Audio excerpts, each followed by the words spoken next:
Muntik nang makapagtala ng malaking panalo sa foreign land ang Gilas Pilipinas, subalit nagkulang sa dulo matapos matalo sa New Zealand at 106-102 final score sa isang kapanapanabik na double overtime game sa FIBA Basketball World Cup 2026 Asian Qualifiers sa Spark Arena sa Auckland. Sa kabila ng pagkatalo, ipinakita ng Gilas ang matinding tapang at resilience habang ilang beses nagpalitan ng lamang ang magkalaban sa loob ng dalawang overtime. Nagawa pang makalamang ng 4 na puntos ang Pilipinas sa simula ng ikalawang overtime. Ngunit nagpakita ng mas matatag na endgame execution ng Tall Blacks sa pamamagitan ng mahalagang free throws upang masungkit ang panalo. Isa sa mga nagpakita ng explosive performance para sa Gilas si Juan Gomez Del Llano na nagtala ng isa sa kanyang best game suot ang national team jersey. Umiscore ang converge guard ng 23 points kasama ang 4 na 3-pointers habang nag-ambag din ng 6 na rebounds, 4 na assist at isang steal. Sa isang mensahe sa DZRH TV, sinabi ni Gomez Del Llano na hindi ang pagkuha ng maraming puntos ang nasa isip niya,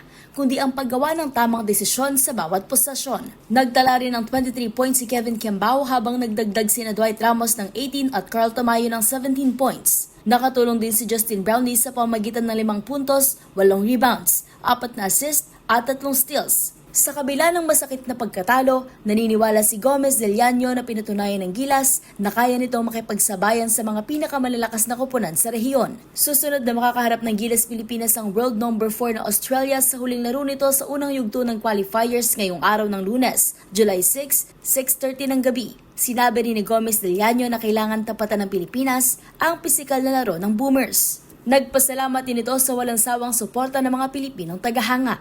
Samantala, kahapon lamang inununsyo ng Samahang Basketball na Pilipinas na hindi makalalaro ang naturalized player na si Justin Brownlee sa laban kontra Australia dahil sa hamstring strain at peroneal tendinopathy.